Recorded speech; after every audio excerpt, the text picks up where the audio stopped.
it is Mona here at Craft Klatch, and today is Friday. That means it's another Coaster Friday.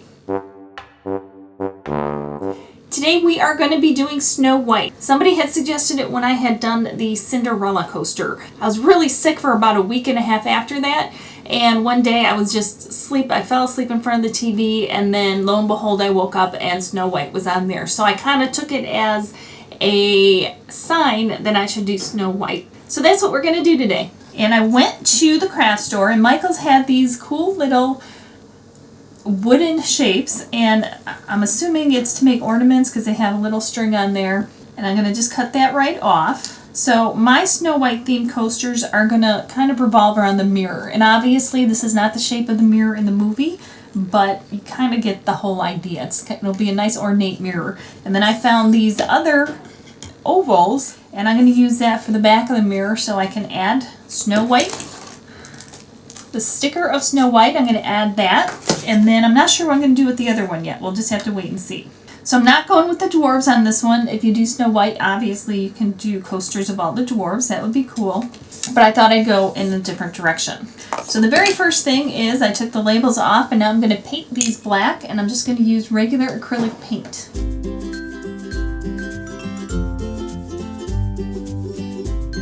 I'm going to paint these little ovals white, figure at least 2 coats.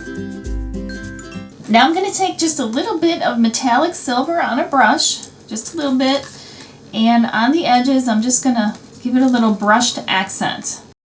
So here are the frames with their silvery accents on there. And I have my 2 ovals that are painted white, and I have just a sticker. Okay, I want to have a pretty good idea of where I want her, so I'm going to put her down. Now I'm going to rub it down.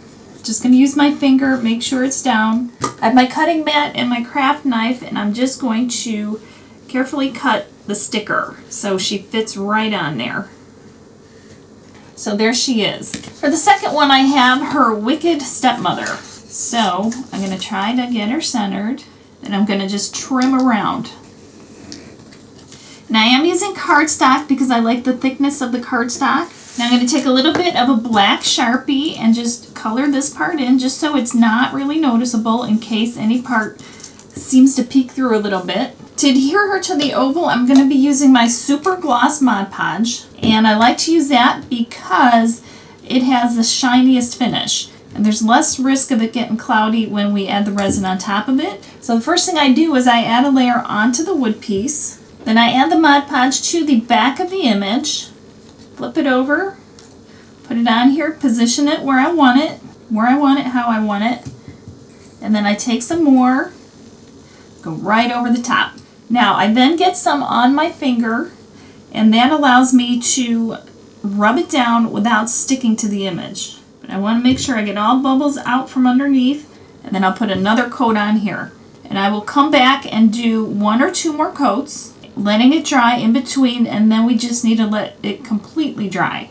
But you want to make sure you get that image sealed, because when we do put resin on it later, we don't want to get any blotches on the paper image. And if you have it sealed, that's not going to be a problem. The frames are dry and the queen is dry. The Mod Podge has dried on here.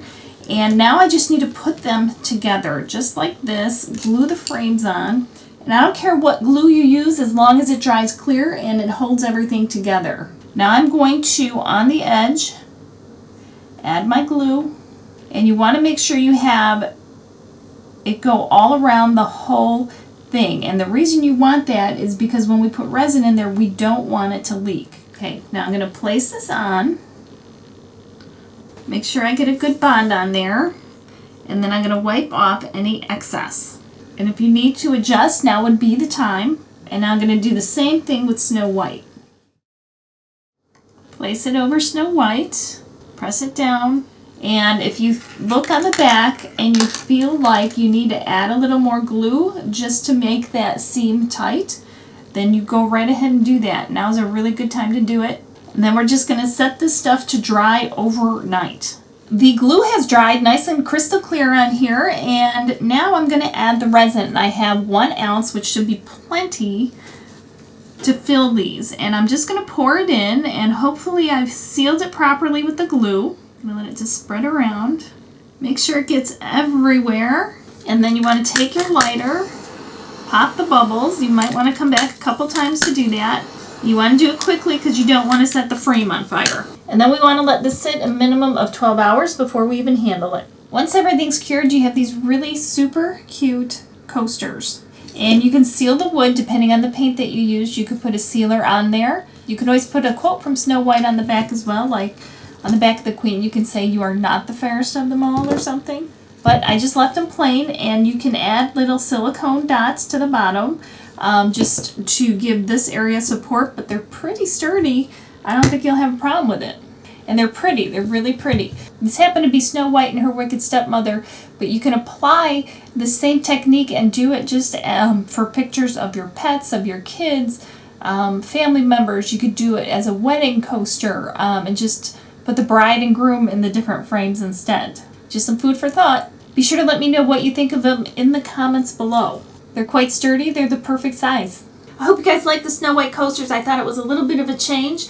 And it had a different look than anything that I had done before. And if you guys have any ideas, always feel free to put it in the comments below. I read every single comment, and I might use it sometime in the future. And if you guys are on Pinterest, be sure to follow me over there. And that's at Klatch. And I'm also trying to start a community page so we can all pin stuff to one page together, so we can all find really fun, interesting things that we'd be interested in. Be sure to let me know if you're interested in doing that, and I will definitely get information to you. You could leave that in the comments below as well. Be sure to check out the other Disney Princess coasters that I've made. And remember, life's too short not to shimmer, so grab your glue gun and your glitter. Stay safe. Bye, guys.